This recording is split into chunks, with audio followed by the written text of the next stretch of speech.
আপনারা দেখছেন এই গাছে প্রচুর ফুল এবং ফল। মোটা জাতের এই এলাচ চাষ করে সাফল্য দেখিয়েছে আমাদের ফারুক ভাই।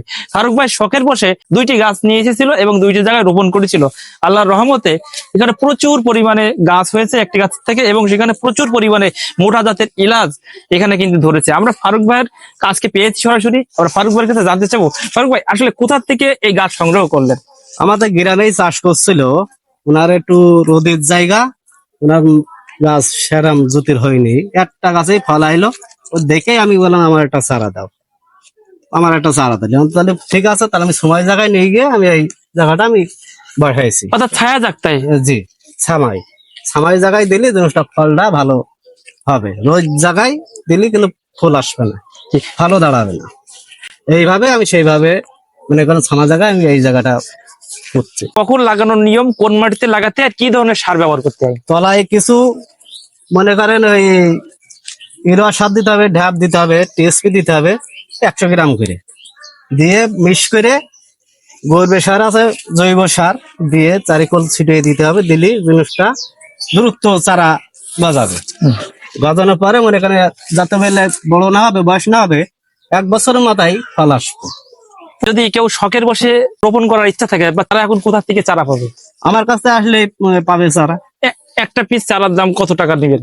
আমি এক পিস 50 টাকা করে নেবো। 50 টাকা। জি। এই চারা তারা কিভাবে লাগাবে, কিভাবে আমি করবে, সব পরামর্শ কি আপনি দেবেন? আমি পরামর্শ দিয়ে দেবো। নতুন যদি কেউ চারা লাগাতে চায়, যারা নতুন যারা নিতে চাবে, আমি পরামর্শ দিয়ে দেবো যে ইউরিয়া সার লাগবে, টিএসপি লাগবে, পটাশ সার লাগবে। দিয়ে আগে গর্ত খুঁড়ে পানি খান্টেক দিয়ে দিতে হবে। দিলে জিনিসটা নরম হবে, জায়গাটা চারিদিকে চতুর্দিকে ছড়িয়ে যাবে। যার পরে নরম জায়গায় ওই জিনিসটা আস্তে আস্তে বসাই দিতে হবে। দিলে আস্তে আস্তে জিনিসটা 2 সপ্তাহ খানিকের মধ্যেই গাছটা লেগে যাবে। অবশ্যই ছায়া জায়গা হতে হবে। ছায়া হতে হবে, রয়ের জায়গা হতে হবে। অর্থাৎ টিউবওয়েলের আশপাশে হলে মনে হয় বেশি ভালো হয়। টিউবওয়েলের আশপাশে যদি রোদ সেরকম যদি বেশি তাপমাত্রা যদি বেশি হয়, তাহলে কিন্তু হবে না। হবে না। এটা প্রথম বছরের ফল, তাই তো? জি, প্রথম বছরে আপনার কত কেজি ফল হতে পারে আপনার মনে হয়, অনুমান করে? অনেক এখন হয়তো কেজি 3 হয়তো হতে পারে, তারও একটু বেশি হবে। একটা গাছে?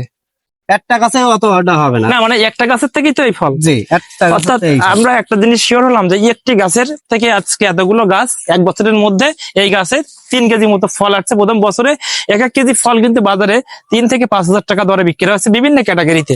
যাই হোক, আমরা যশোরের এই ফারুক ভাই, ফারুক ভাইয়ের মতো যারা শৌখিন মানুষ, ভালো মনের মানুষ, তার জন্য এই ইলাচ গাছের মতো বিদেশি যেসব মশলা এবং ফল আছে, তারা বাড়ির আঙিনায় পরিত্যক্ত জায়গা না রেখে এইভাবে চাষ করবেন এবং বাংলাদেশের কৃষি অর্থনীতিকে এগিয়ে রাখতে বিশেষ ভূমিকা রাখবেন। এবং কৃষি এগিয়ে গেলেই বাংলাদেশ এগিয়ে যাবে।